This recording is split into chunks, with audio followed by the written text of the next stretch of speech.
Fuck you. All right. Anyways, edit Brooks out of the entire episode. Good to hear the animosity already coming out of you two. We haven't even gotten to the fucking Alolan executive discussion that I have planned.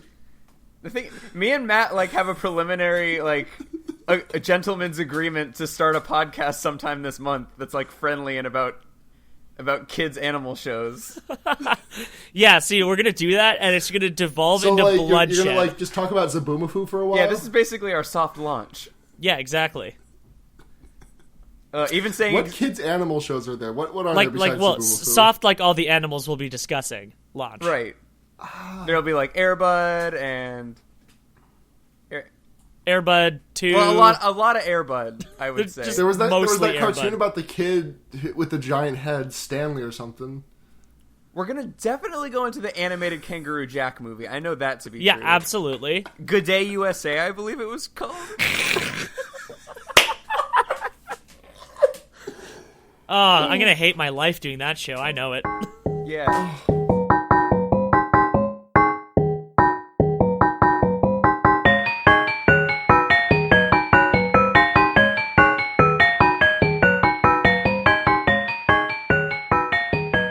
Welcome to Fear Baiting, everyone.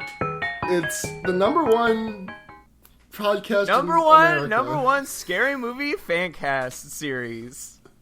Number one. Waluigi's number one. Number one and number two. Anna Faris, Charlie Blair, Sheen, the gang's all here. Blair is out sick because she has a mega cold, and so I brought in the reserves to help me out with this terrible fucking movie. Unfortunately, Blair watched Scary Movie 4 this weekend, so and she died as a result. Rest in peace. All future episodes will have Blair Ghost instead. Blowst, as we like to call it. Yeah, Blowst. I woke up this morning. So wait, hold on. Before we get into the goofs, you guys got to introduce yourselves because the audience doesn't really know who you are. Fuck, everyone knows who I am. I'm the dude. I'm the guy. My name's Matt. I do 2 podcasts that I never update. One of them is about Pokemon. It's called Elite Full Restore. The other one's about Canada, and it's called Field Guide to Canadiana. I love Alola Executor and hate Brooks Oglesby. Hey, I'm Brooks Oglesby, and I'm here too. I do a Game of Thrones podcast called Postgame of Thrones with my friend Eddie, and we do a Dungeons & Dragons podcast that we're going to get a feed for as soon as we ask somebody to do fan art for us, which we all have anxiety, so it's a task. But it's called Fantastic Satisfaction, so those are my 2 podcasts, and I hate Alola Executor, and I hate Matt Ribeiro, but I love Scary Movie 4. Oh, man. Yeah, So we want to take a moment to welcome you guys to October. We don't have a fun name for it. We can't do Shocktober. Scary Movie 4 retrospective month. Yeah, everybody gets to watch Scary Movie 4. It's a horrible idea. We'll watch all the movies. We've got Halloween 3 and Silent Hill Revelations 3D to come up, but we're just gonna watch those and then talk about Scary Movie 4 on the podcast instead. Yeah, exactly. It's Scary Movie 4 all the way down. Yeah. So the next 4 episodes will be Scary Movie 4. Just with different guests. I'm so sorry, future guests. Yeah, very sorry, future guests, for this decree that we have made current right now. I mean, you could. There are worse movies. Let's be clear. I mean, yes, but the worse horror movies are normally fun to watch. Birdemic is a worse horror movie than Scary Movie 4, but it's still fun to watch. Right, in the same way that Scary Movie 4 is fun to watch. Scary Movie 4 is fun to watch in the way that you hate yourself after you laugh at one of the jokes. Yep, that was me the whole time. Every time I made a joke, I said, "That's a good joke," and wrote it down on my notes, and then I just felt a wash of shame. It doesn't help that this is the first thing I did today. I literally woke up, got out of bed, turned on my computer, and started watching Scary Movie 4. I felt immediately like I needed to take another shower. I wish that you had made it out to the stream, because it was an amazing experience of the first third was just people asking me politely to stop talking over the entire movie, and then people just started slowly apologizing and saying, "I can't take this anymore. I have to leave." I will talk to you, my friends, later.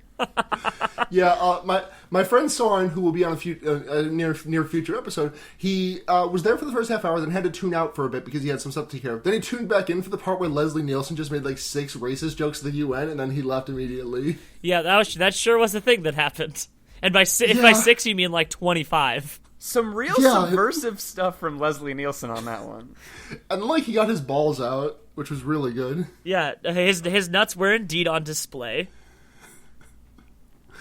Alright, so we should probably start this fucking garbage fire from the top. At Scary Movie 1. Where did we get started with Scary Movie 1? Brenda's in high school, Cindy's in high school. There's that really ableist character. There's a lot to talk about in Scary Movie 1. You mean Doofy? I mean Doofy from Scary Movie 1. Let's just get into the long-standing tradition of ableist stereotypes in scary movies.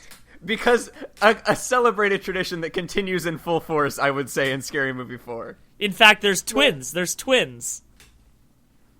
guys, they look the same, and they both are ableist stereotypes. It's great. You ever wonder, like, what Scary Movie, like, would be about if it came out, like, today? Like, I know there was Scary Movie 5 a couple of years ago, but, like... What if Jerry get iPad? That was my entire notes is just, hey, what if Luna and Matt and me wrote Scary Movie 6 for President Day? Oh yeah, I forgot there was a fifth one. Like, okay, let's run down the list. There would obviously be something about Slender Man.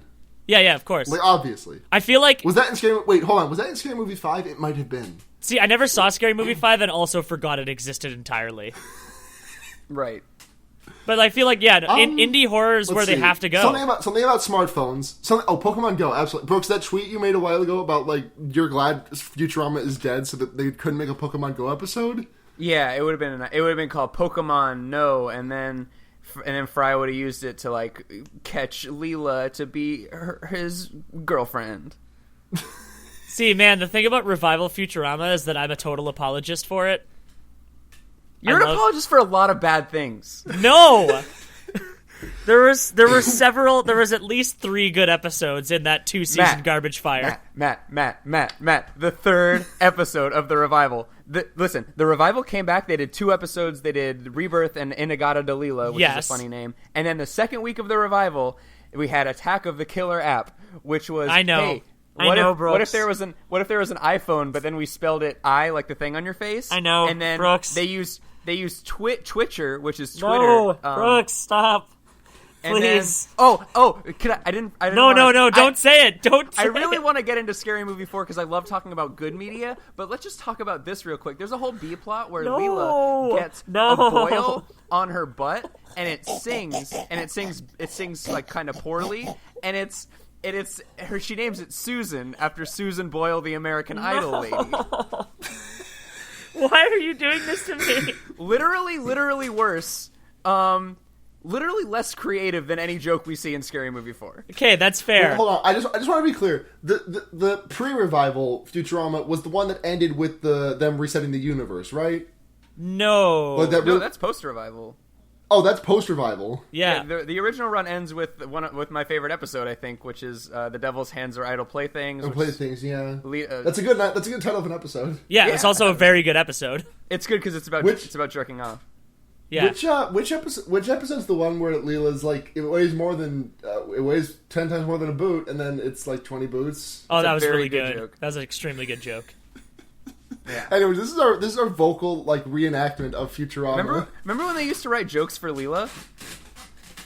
Nope. That was a really. I've watched one season of Futurama, if that.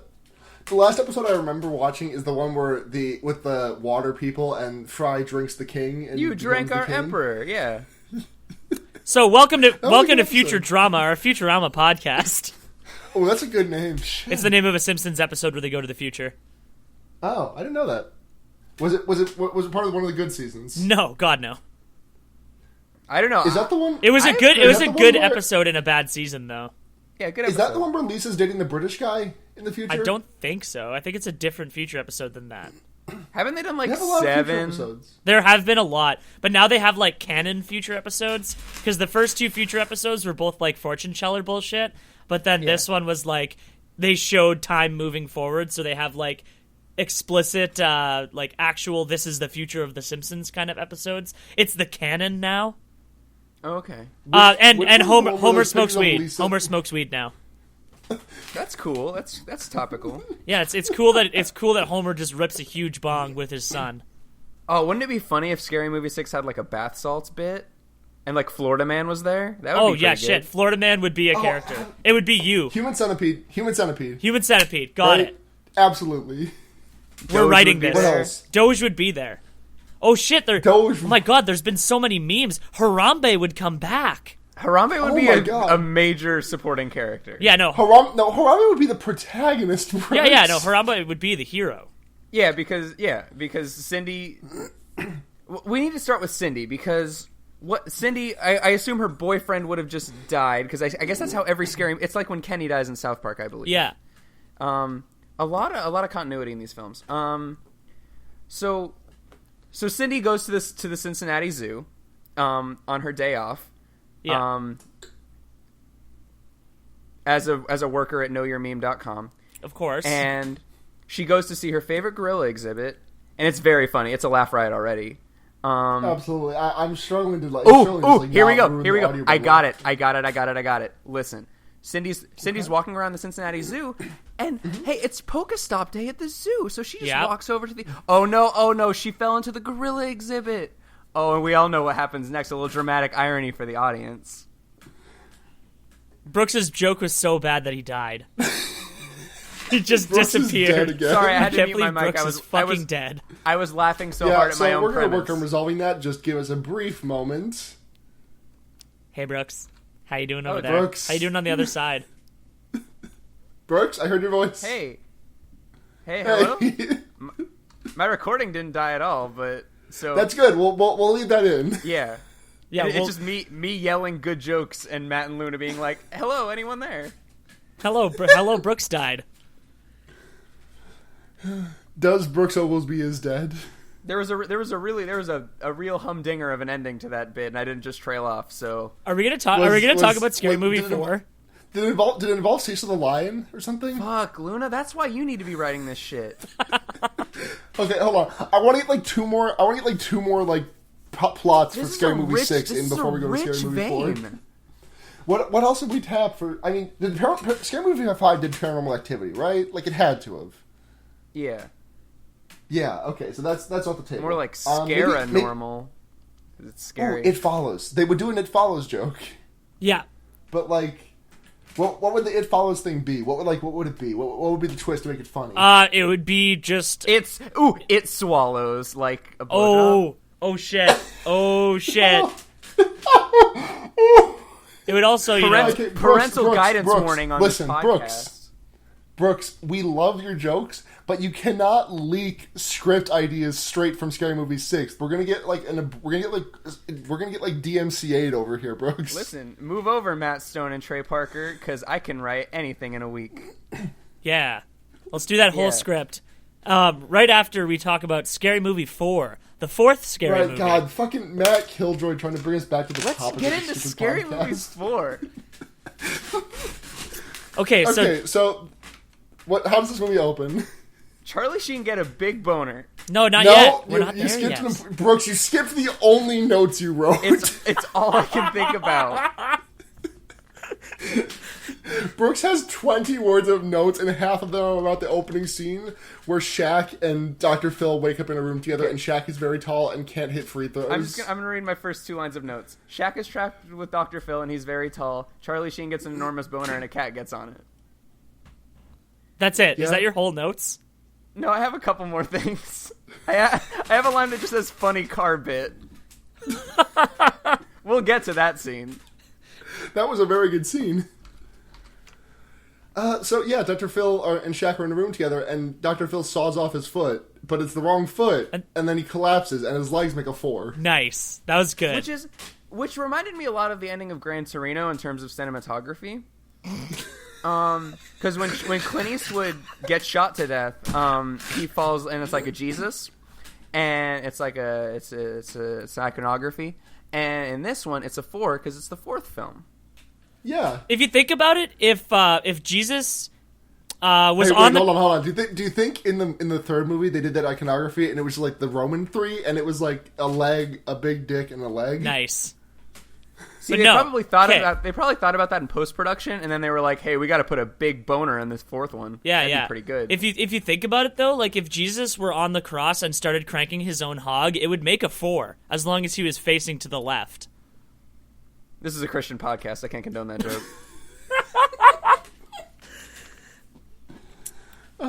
Okay, so we get that, and then we get that really cool scene where we look at like the amoeba that's dancing to "I Like Big Butts." Yeah, okay. And This then this movie came the out. amoeba takes off her amoeba shirt. This movie came out in 2006. That reference wasn't even topical for the time this movie came out. It really wasn't. And then What? James Earl Jones starts talking.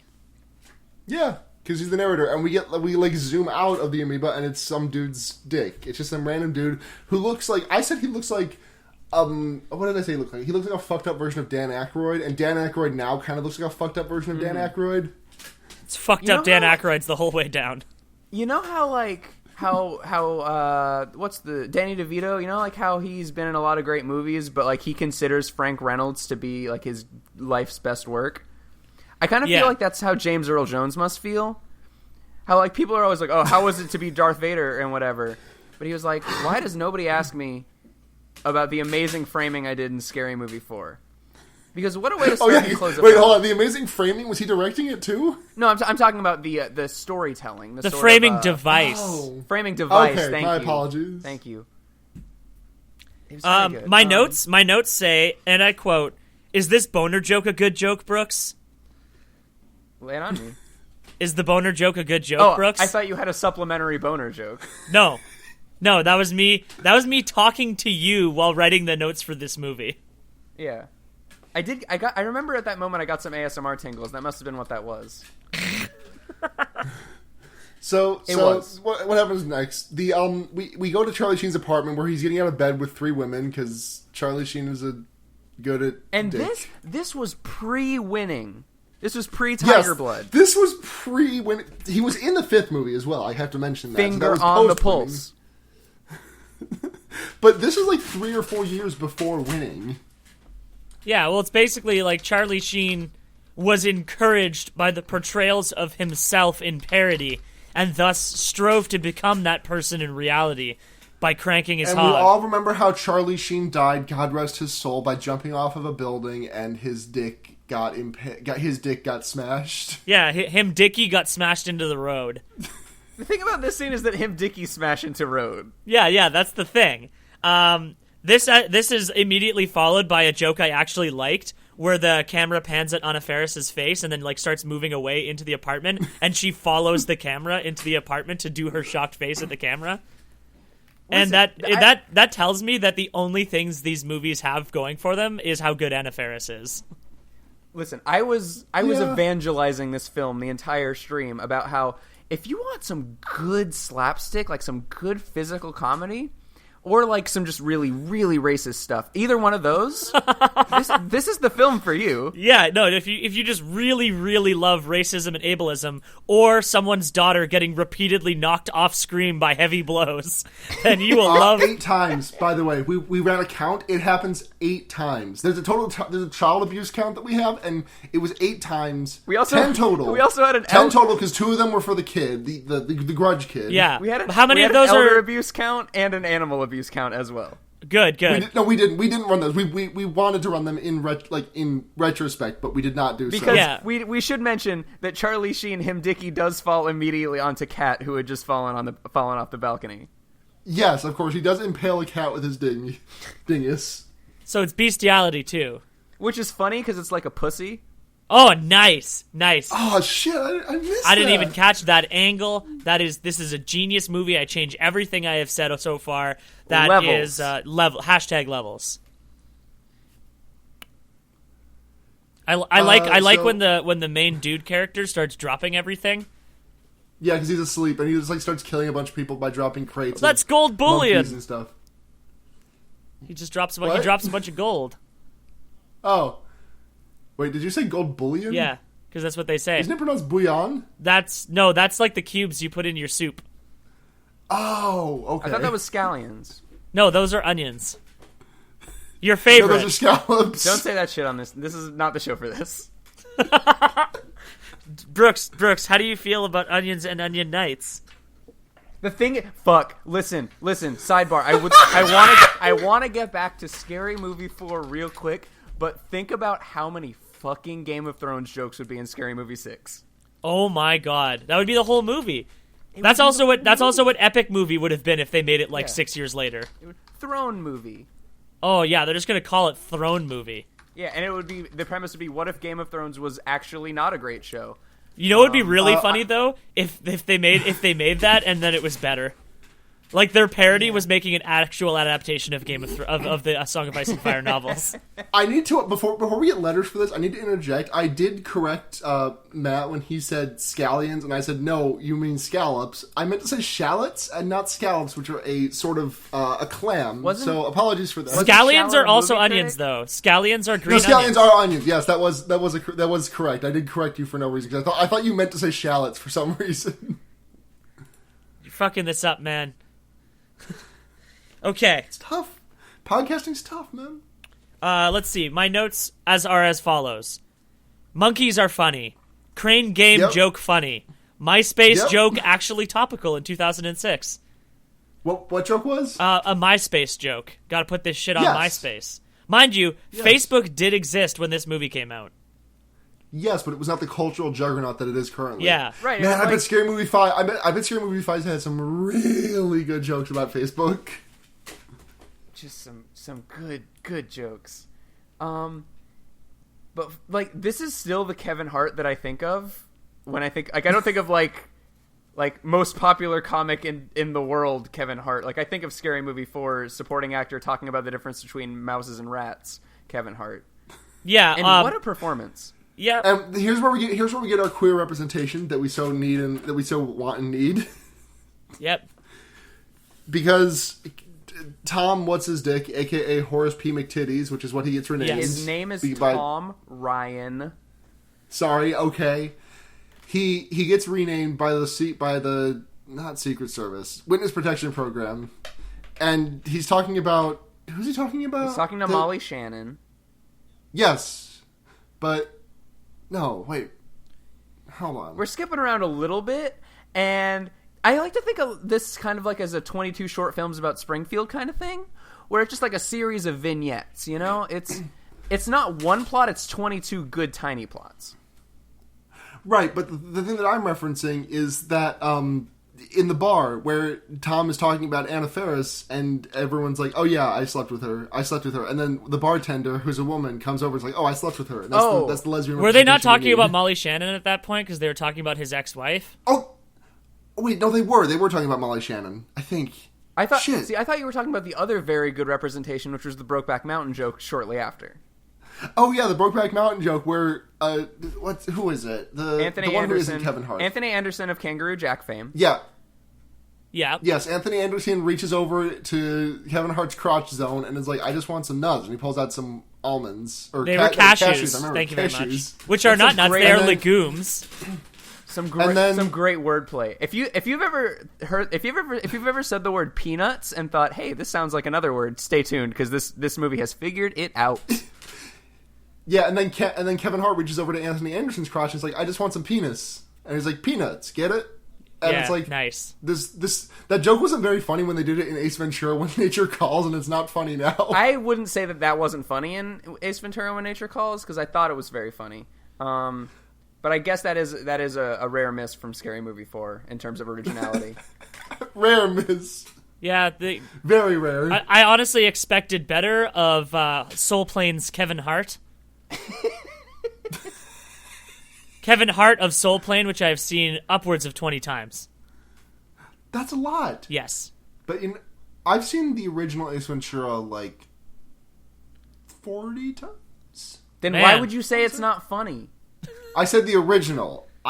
When Nature Calls is the sequel. Brooks. Do you remember that scene where Jim Carrey pretends to be a mentally disabled man for 5 minutes? Luda, we've been over this. I'm pretty sure this was a major premise of the Cabin in the Woods episode. Oh yeah, a rare miss by Jim Carrey on that one. I'm not saying that. I'm not saying that all great movies are completely free of ableism. I would say Scary Movie 4 is not free of it. But well, there's also the part where a woman is revealed to be secretly a man, and then everyone scrubs their tongue because they're disgusted. Right. I guess there's a couple of misses there. Yeah. But there is the part where there's the screen door and on the balcony, and he yells very loud, and then he closes it. That is one. I hate that movie now. That's still one of the funniest fucking scenes that I've ever seen in my There we go. life. Common ground. That's what fear baiting's all about. Common ground. Exactly. So I've taken balls to the face before. That was also very good. That was the bit from the trailer. That's I immediately thought that the second that it happened, I'm like, man, they wrote that for the trailer, and then they just fucking went for it. That was like the whole trailer. What were some other trailer things? The part where she's showering. I remember that. The Grudge Yep. baby. The Grudge baby falling down the stairs. Yep. The part where the two very ableist characters run into trees. Yep. I think we're losing the plot a little bit. I think we need to dive back into Scary Here, Movie let's 4. skip forward to my next note, which just says in all caps, "piss wash." That's skipping quite a bit of good content, but yeah, I think we should talk about Piss Wash first. Wait, no, I had another good one before that. It was cutting Duraframe logs in half, which I thought was a really good joke. Again, some good Yeah, that was slapstick. actually pretty funny. Sometimes you gotta wade through some of the less palatable content, and you'll find a guy chopping already chopped logs. Well, I mean, Duraflame, which is like it's fucking fake logs, man. They're fire starters. That's the whole point. Right. They're twisted fire starters. Yeah, it's fucked up. Something instigators. I don't know. I don't listen to the Prodigy. So Anna Faris is elder sitting this elder woman who is catatonic. I want to note here that I'm an idiot and I wrote Anna Kendrick in my notes. You also said it during the stream a number of times. I did. Come on, Anna Kendrick is the topical Anna now. Anna Kendrick's the topical Anna now. Anna Faris is not topical. She was topical a while ago. Yeah, She's not but topical now. yeah, but I don't think Anna Kendrick married Chris Pratt though. I don't think she married Chris Pratt though. And we all know who did. That's right, Anna Faris. That's true. And she said she'd make him fat again. Hey, Make Chris fat again. It's change.org petition. God. Okay, So Piss Wash. She gets a new job working for a... Wait, hold on. Did we go over the joke where Tom Ryan gets his... Yes, we did. We went over the joke where his name gets changed to Horace P. McTitties. the problem is it's a mile a minute with these jokes. Yeah, it's really hard to hit all of them. And then the old lady gets the shit beaten out of her. Naturally. Let's see. Horace, aka Tom, is bad at baseball and family bonding, but he beans Anna Faris in the face. I wrote Kendrick again. Good save. He beans her in the face with a baseball, and then that's how they meet. And then Anna Faris goes to help the old lady, and she says, "Time to dig out that duty bubble," which is the worst phrase I've ever said with my mouth. It's like shit. Yeah, I think he means like poop. It's like poop. Yeah. It's like poop. He's like getting deep in that dusty butthole. It's like that video with Neil Cicerega where it's like, eat the poop, and that's the whole thing. Except for that's funny, and this is not. Well, I wouldn't go that far to say it's not funny. Speaking Are of we, very funny, are what we at the happens alien next? invasion yet? Oh no, Not at all. We're not at the very good we're part. deep in the let's first see. act right now. Oh wait, I Well- forgot there was anti-black stereotypes and trans misogyny first. Don't worry about it. Yeah. Yeah, let's hit those. Well, hold on. checkpoints We can't skip the piss bath because Anna Faris is giving the old lady a bath, and for some reason her bedpan, which is filled with piss, very very opaque piss, I must add, Not is drinking sitting enough right water. next- Not drinking That's enough water. She is why not that's at why she got a all. new caretaker. That's continuity right there. But what was I? Oh yeah. So yeah, her piss bucket is right next to the water bucket, and Anna Faris is like just washing her with the piss, and it's really funny because it lasts like a minute. This was like Family Guy, who, right? Like, so there's so many jokes where you think it's not funny, and then it goes for 3 minutes, and you're like, this is very funny. Exactly. That's the thing. If you drag out the joke, it will become funny as long as you. Seth you put it McWho? I know. Speaking of Family Guy, I like in the very long drawn out jokes. I knew like 6 people who had those shirts that just had written on them like 7 times. Why would you have that on a shirt? That doesn't work. I don't know, but it's on a shirt. Hold on, I'm just gonna Google that real quick. Family Guy shirt. Rest in peace, Brian Griffin. Rest in peace, Brian Griffin. I know this shirt does exist. I know it does. I saw it so much in high school. Okay, I'm going to talk about a joke I liked. It was right after the piss wash. It was when they were the alien invasion was starting, and everyone was yelling things like, "Why is the wind moving towards the storm?" Right? And why do none of us have dryers? This is why I went to this is why I in real life had my parents drive me to the Blockbuster more than one time so I could rent this movie more than one time. Immediately after. Oh wait, hold on. You missed a very important point where the alien ship is an iPod and it's called a tripod and it plays some Boy George and then it plays Destroy All Humans. Ooh, you guys, you both missed an important point. You missed the ass cloud. I was gonna mention the ass cloud. How could you forget the ass cloud, Luna? It farts. The ass cloud is very important. It was the next thing in my notes. It was the only point in my notes where I interrupted something I was writing to write ass cloud in all caps. We also skipped to the very funny joke where Anna Faris is describing to Tom Ryan that he, like, I saw a face, and he's like, what did it look like? And she's like, it had eyes and nose. He's like, that does sound like a face. Yeah, that was one of my final notes. That was the one good joke. And that's one of the things that I genuinely in real life quoted a lot in high school. Nice.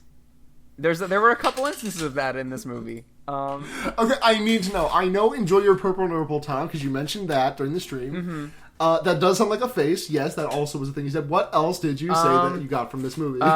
When the sexy models in Charlie Sheen's apartment are they're like, first they have a sexy pillow fight, and then Charlie Sheen's like, yeah, they're playing in my bedroom, and then they're playing Scrabble, which is like a fun misdirection. Yeah. A fun misogynist misdirection.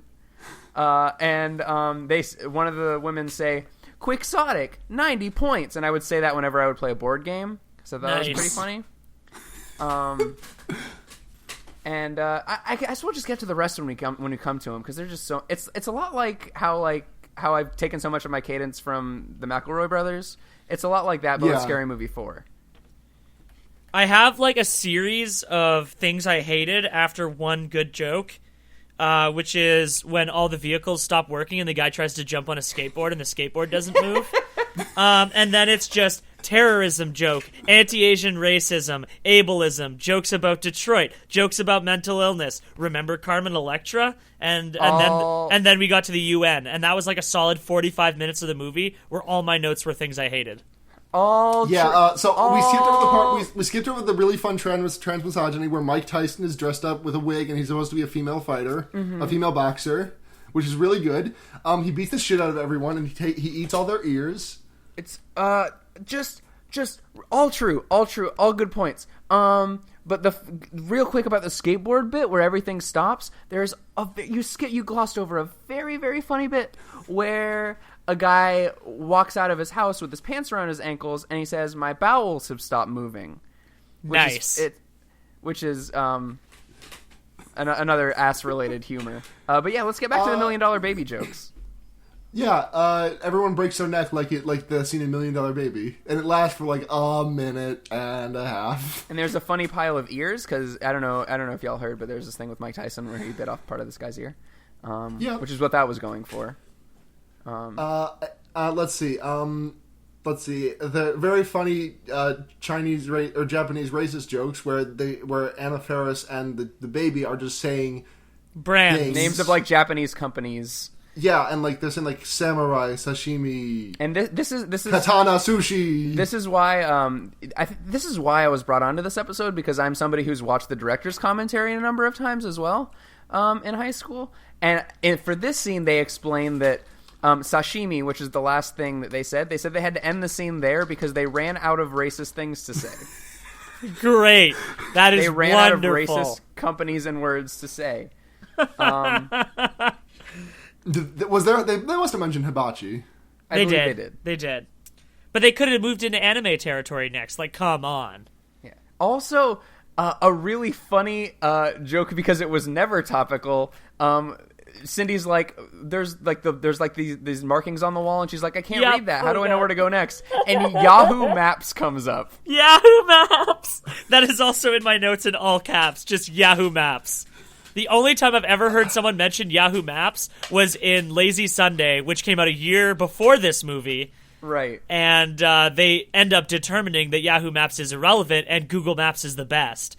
Chris Parnell, very ahead of his time. I believe he prefers MapQuest. That's a good one, too, if I remember correctly. Google Maps is the best. True that. Double true. Yes.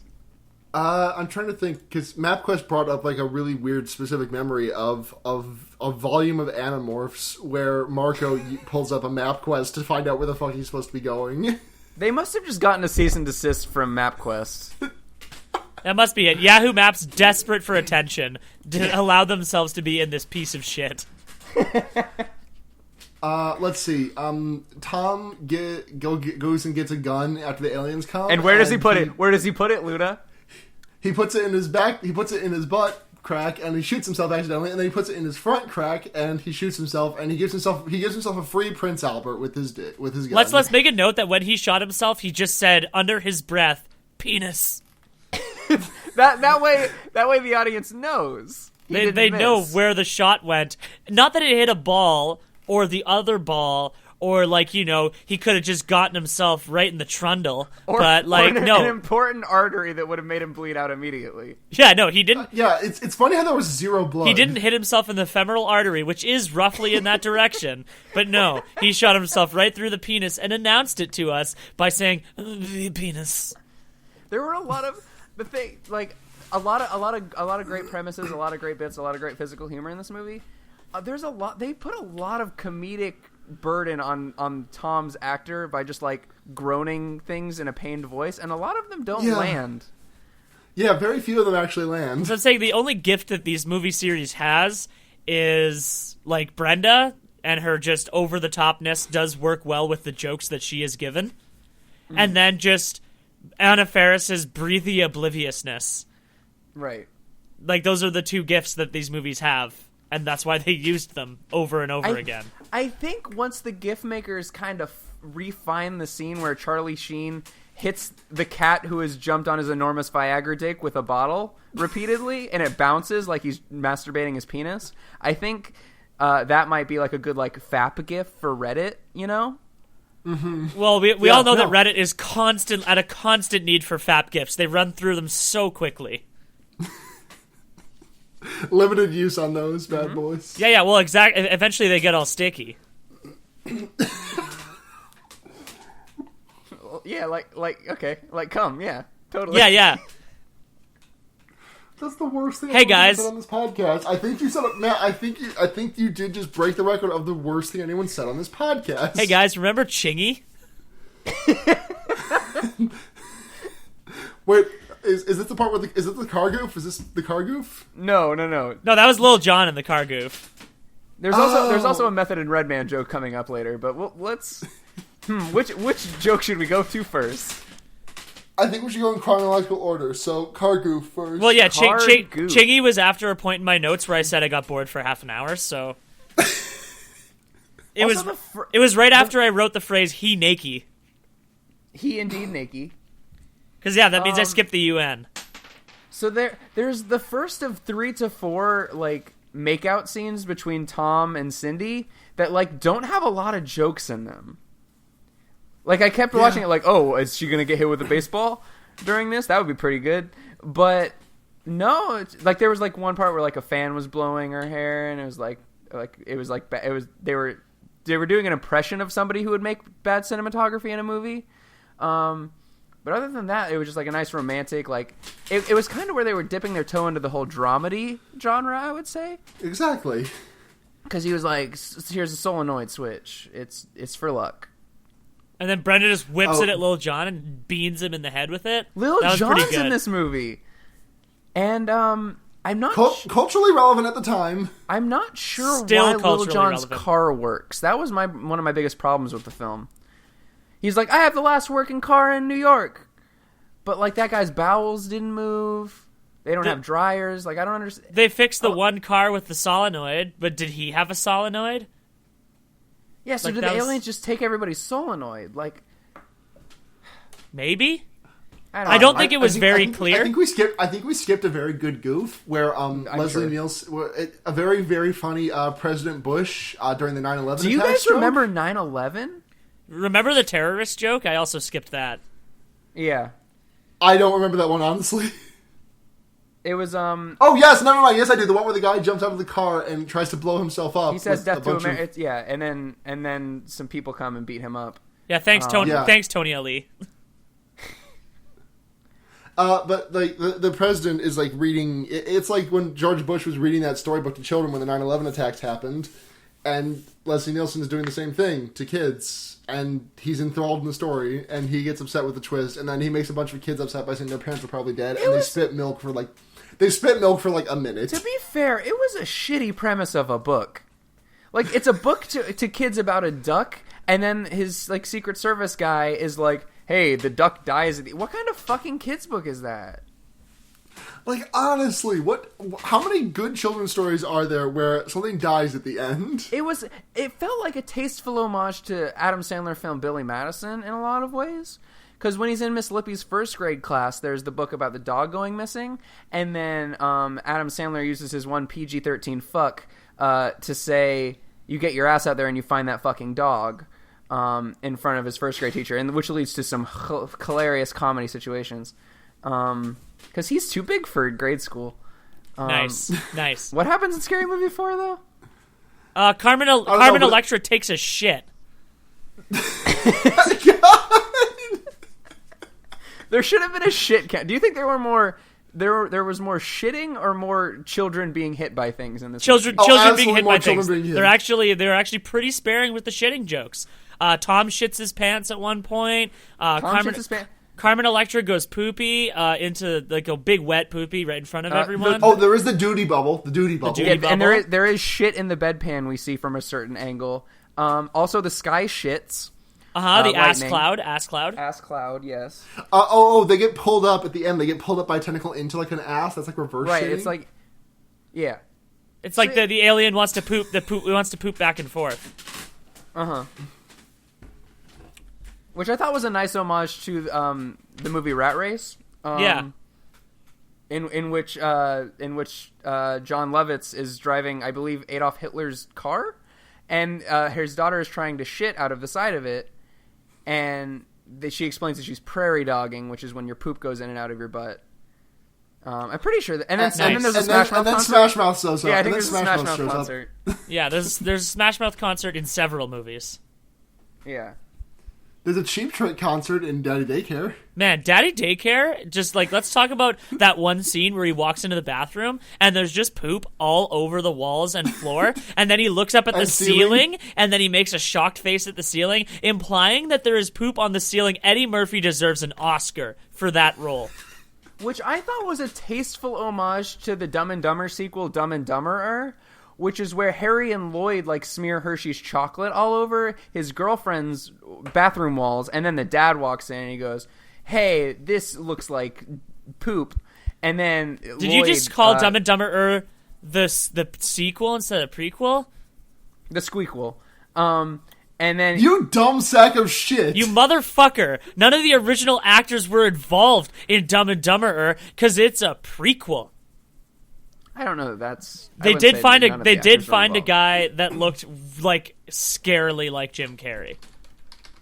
Like, it was actually that uncanny. Movie that I thought... Hey, do you remember that comedy movie that was like about the two guys who were stuck together that I thought was the same guys in Dumb and Dumber? Stuck on You? Yes. Isn't that fucking like film. Isn't it fucking Matt Damon in that one? Yeah, Matt Damon and Greg Kinnear apparently. I thought that was who plays Harry? I can't remember his name. It's the guy from the news. It's the guy from the newsroom. Yeah, the guy from the newsroom that hates millennials. Yeah, Jeff Daniels.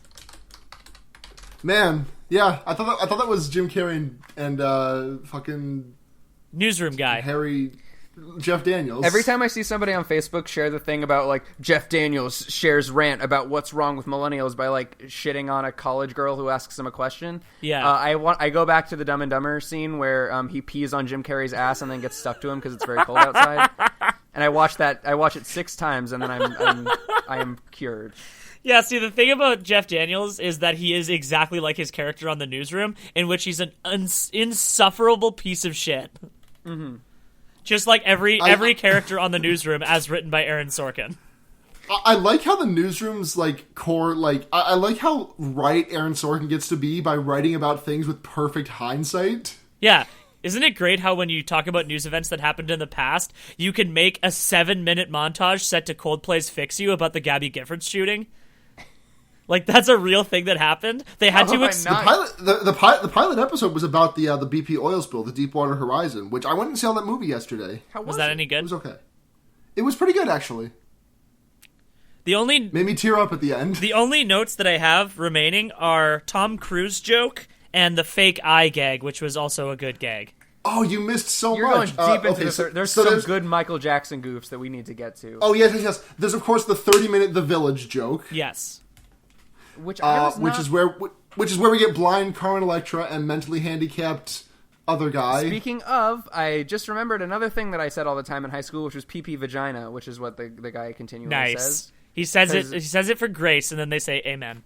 So that means that message was actually transmitted to God.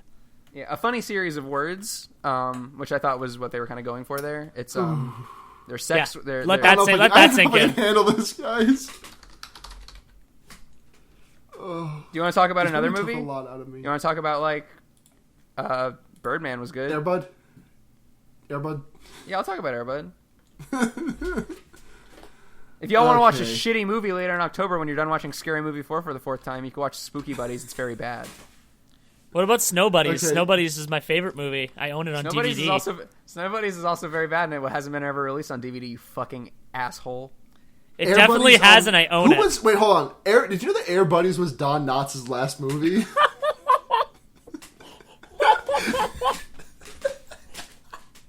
That was the last movie he did before he died. I'm glad, too. Like, he deserves it. God, that's you know what? You know what's great about Air Buddies? You know what's funny about the good movie Air Buddies? 5 puppies died on set from parvovirus. Very funny movie from the makers of the Air Buddies films. They killed 5 puppies and Don Knotts, America's sweetheart Don Knotts. So thanks very much for shitting on Buddy's legacy to kill America's sweetheart and 5 dogs.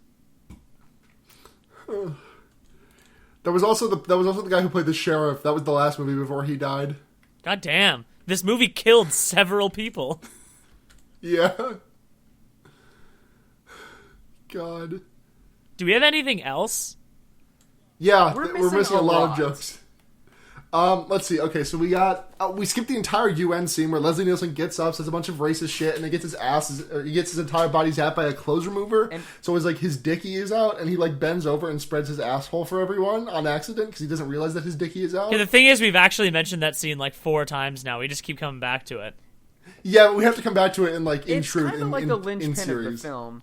It is. Also, there is the part where he says, I thought this was a zipper indicating his penis, and I've been yanking this up and down the whole time, which he hasn't been because we've seen him. We watched him naked. I watched Leslie Nielsen not masturbate for 2 minutes. Don't lie to me. I had my eagle eye on that dick. Also, everybody else in that room just acts like they've never seen a naked person again ever in their lives for several minutes. Yeah, everyone's like freaking out and just screaming, and it's like, man, you've been naked before. But the thing is, what if Leslie Nielsen cranked his hog? Yeah, no, that's a really pretty good point. I just need to take a brief diversion because I accidentally opened the Wikipedia page for Air Buddies, and here's some of the descriptions for the characters. We've got Buddha, the peaceful Buddhist of the buddies. Mudbud, the dirt-loving dude of the buddies, and B-Dog, the hip-hopping pup of the buddies. Yeah, so a lot of cool concepts and creativity coming from the Air Buddies crew on this one. Okay, also from the Wikipedia page, Buddha is named after a virtuous person, Gautama Buddha. Like, I think we all get the reference there with Buddha. Are you sure he wasn't named after a different Buddha? Okay. Anyways, so Michael Jackson jokes. There's a couple of jokes about him touching kids, which we marked as half of a joke about child abuse. Mm-hmm. There was a Scooby-Doo joke where the villagers are, like, the red people in the red coats, they show up in the village and their masks get ripped off and it's like, Old Man Jenkins and Pig Face, what the hell? And then I wrote down for some reason, what if we just talked about Streetlight Manifesto for the entire podcast? Yeah, I think that was the point where you're like, hey, Brooks, you want to talk about ska? Well, because I mentioned, like, this movie is killing me, it's filling me with anger and resentment, which is a reference to the good song, A Better Place, A Better Time by Streetlight Manifesto off of Everything Goes Numb. Or is it Everything Went Numb? I know one's the song and one's the album. Yeah, I don't want to be wrong on the internet, so I'm not going to say. I think it's Everything Goes Numb. Let me just check that out. Yep, Everything Goes Numb, and the song is Everything Went Numb. Matt, have you ever heard of ska? I have. Was Everything Goes Numb the Streetlight Manifesto album that was also previously done as a different band by Thomas Kalnacki? Or is that a different one? No, you're thinking of that's Keysby Nights. That's Keysby Nights, got it. He did that as Catch-22 and Streetlight Manifesto. Got it. That's all I know about ska. That's my entire knowledge of ska. Both versions of On and On and On are really good. Let's see. Scary movie for best jokes. Let me make sure I don't miss anything. Yeah, I'm Googling it. What was the joke that Leslie Nielsen told in Scary Movie 4? Yahoo Answers. This one looks pretty good. Well, can't read that on the internet. So that will get back to my boss and I will be fired. Hey, there was that part where Brenda was asleep in the car and she's like saying things like, Lil' Kim got me a sandwich, Russell Crowe's got a phone, R. Kelly don't pee on me, and then she shouts, my lovely lady lumps. Ooh, that's an important scene. They're nice. driving to the village, and this is another director's commentary bit, because this when I watched this scene in the theater, I jumped, and it was very scary, and I'm not kidding, This is not a bit. Because the grudge child shows up in the mirror and goes, ah! And it's very scary, and it scares Cindy and makes her drive her car off the road. Do you two remember when you were very scared and you jumped also? Oh, yes, absolutely. This is when the director's commentary explains that with Scary Movie 4, we wanted to add more actually scary elements. Yeah, this is like we just make a point there. Where the fuck are all the scary elements in this entire goddamn movie? Does anything scary ever happen? Other than that was a kind of like a whoa, woohoo, whoa. Oh, we also had the part at the end where Jigsaw tortures Tom in very funny ways by giving him wet willies and purple nurples, and he says, "Here's your purple nurple, Tom." Yeah, that's pretty good. Oh, sorry, it was "Enjoy your purple nurple," not "Here is." Yahoo Answers asks, my friend asked me the other day about which movie Scary Movie 4 is making fun of. I didn't know what to tell her, and now it's bothering me that I can't figure it out. Can anyone help? Can you imagine being that completely unaware of all pop culture around you that you didn't get a single reference made in Scary Movie 4? There's so many references. Someone actually just answered it with a full list. It's there's something very for long. the whole family. Mind rattling off the list just so we're not left in the dark here? I could rattle off some of this list, yeah. There's references to R. Kelly. There's references to Kill Bill 2. Yep. Okay, they listed Shaun of the Dead as a reference to the scene of beating up the zombies. As if, like, no one had ever beat up a zombie before. That seems like it's not actually a reference.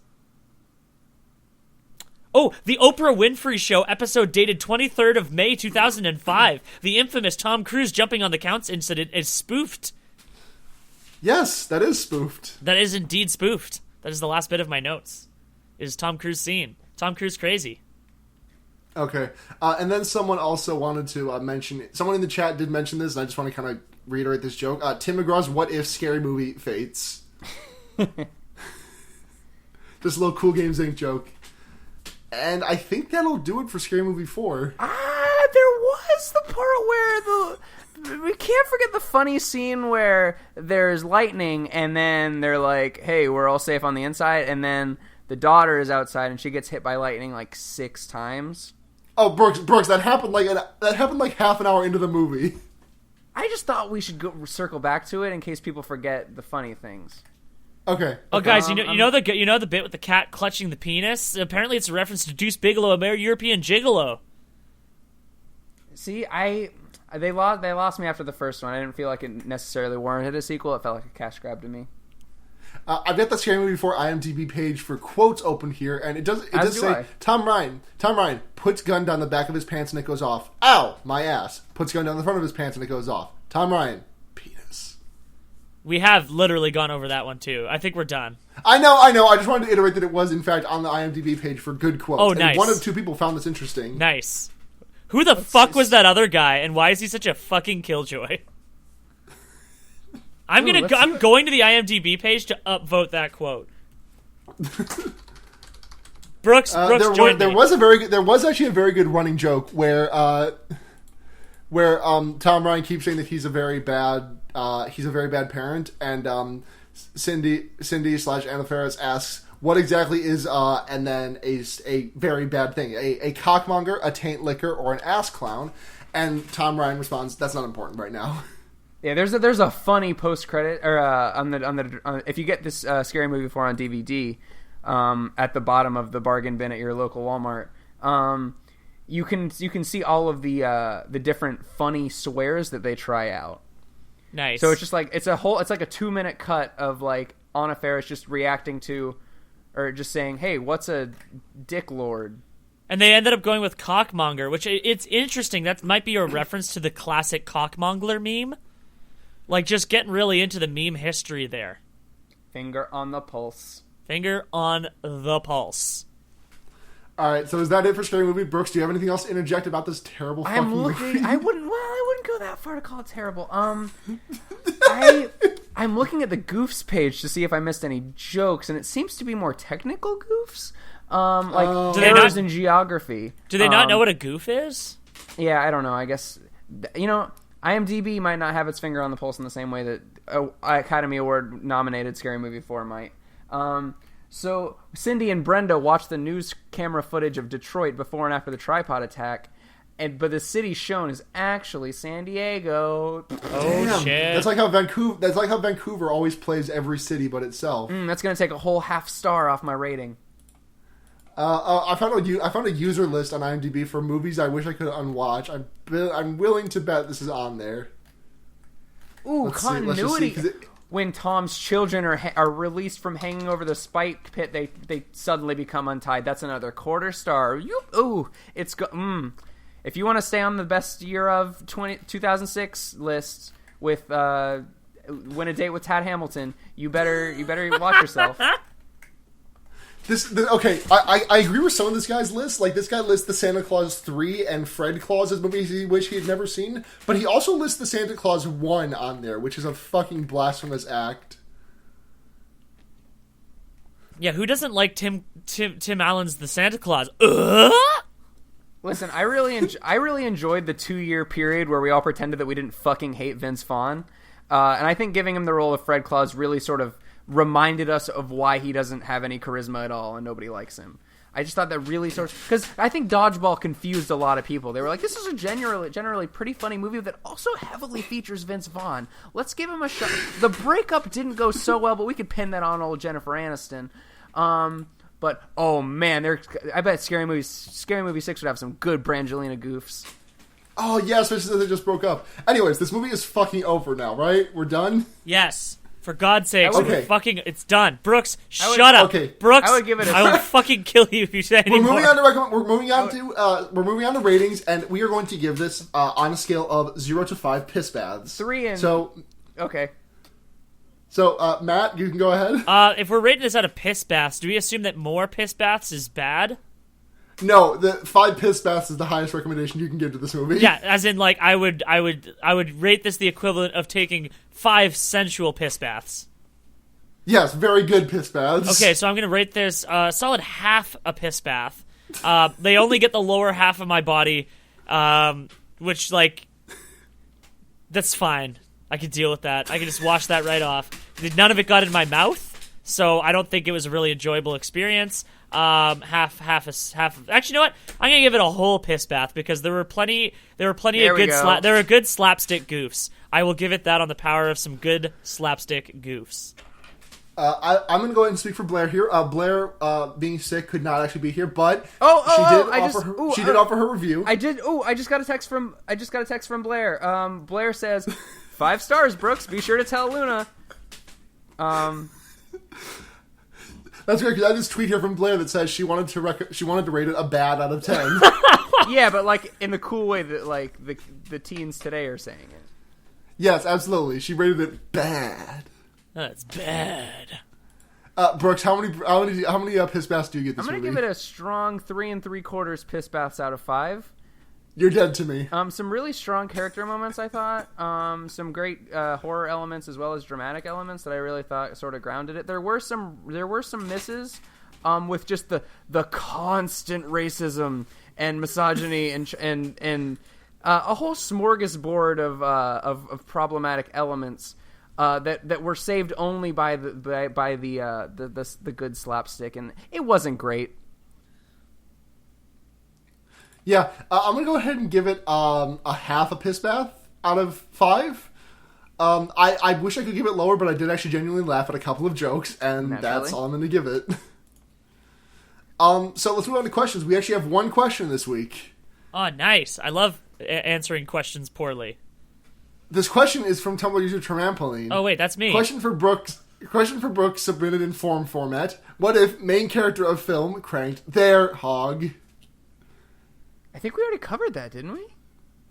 I'm pretty sure I sent Tom Ryan cranked his hog. I'm pretty sure I sent that question like after you guys. You sent that question like 2 hours after we finished recording Cabin in the Woods. Got it. And then you sent a follow-up that said, damn, we'll save if ever Brooks guess again, just because I love the idea of a question that's stupid, saved months in advance. A question saved months in advance on an episode that I'm also on. But no. I thought it was pretty good. We haven't actually covered if Tom Ryan cranked his hog. We covered if Leslie Nielsen cranked his hog. I mean, there'd be a big hole in it. It'd be kind of, like, painful. Yeah, what if he cranks his whole-ass hog? Let's go. Listen, we know from the finale scene that he has very, very strong forearm, wrist, and palm strength because he breaks Oprah's wrists and hands, and spins them around very easily. He tears into the couch cushions. There's a lot of potential energy in those hands. A lot of potential energy could be converted to kinetic at any point in time. Yeah, more like cum-netic. Nice. Do you just are you just like contracted to say "cum" on every podcast you guest on? Yeah, I'm gonna see how many times I can do it before I stop getting asked to be on podcasts. Well, unfortunately for us, I'm pretty sure audiences love it when you just say "cum" out of nowhere, so we're kind of doomed. Mm-hmm. So it's great for our ratings. It sucks because there's a lot of. I really wanted to get a deep dive into the whole cinematography and all that, but they're just like, hey, say dirty words. That's, like a monkey in a zoo, Like a monkey in a freighter crate. Yeah. It's a lot like that in a lot of ways. Like in the beginning of the movie, get it? Yeah, you know what? I have to say, but before we leave the studio, I will admit. Well, we still have recommendations to do. Before we get to recommendations and leave the studio and go take a long shower, I will say that I don't want to part the clothes here, but kimono, so to speak. But there are times when I enjoy pretending to like a thing more than I actually do. It's a comedic tactic that I employ from time to time, and this was my strongest opponent yet. When I was watching the stream, there was just watching the people trickle out and just like seeing Blair get sick before our very eyes, just watching this film. Like it was, and just the constant reification of white supremacy was just it was rough, but some great slapstick on this film. A rare honest moment from Brooks Oglesby, eternal liar. That just it makes the true moments more more gravitas. Yeah, exactly. Anyways, so now we're moving on to recommendations where we recommend a thing that we actually liked. I'm going to go ahead and just speak for Blair real quick. Blair wanted me to recommend on her behalf the webcomic Check Please, which is a comic about gay hockey players, which, is that what that's about? Shit, I need to read this comic. It's pretty good. I mean, I have some qualms about it, but I won't air those out here. I will not air that dirty laundry here. Oh, hey, is that... Oh, hang on, my phone's ringing. Oh, hey Blair, what's up? Oh, you want me to tell Luna and Matt that Scary Movie 4 is your recommendation? We already watched it, Blair. All right, I'll tell him. Hey, Matt and Luna, Blair just called and she said, I would like a revamp on my original recommendation. I would like to say Scary Movie 4 is my recommendation. All right. Good. Okay, so we'll mark that in the show notes too. We'll mark check please / Scary Movie 4. You can only pick one. Yeah. Mm-hmm. Matt, what do you got? My recommendation is a puzzle game that I've been playing a lot of on the 3DS lately because all I play is puzzle games and they're super fun. Is it BoxBoy? It's BoxBoy. I already recommended that like a month ago. Well, fuck, I'm recommending BoxBoy again. I'll just recommend the BoxBoxBoy because it's the sequel to BoxBoy. Fuck you, Luna. Brooks. Fuck. I forgot. The Gobbler's back at Wawa, for those of you who are close. Do you need a second to think of a recommendation? Because I have one on him. No, I mean, here's the thing. I played Undertale last month, and I'm the last person on Earth to play it, and I liked it a lot. It's one of my favorite games, so, I mean, that it shouldn't count, though, because everybody's already done it. And everybody's already like, oh, everybody on Tumblr tried to fuck the skeletons, and now I don't like to talk about it that much anymore.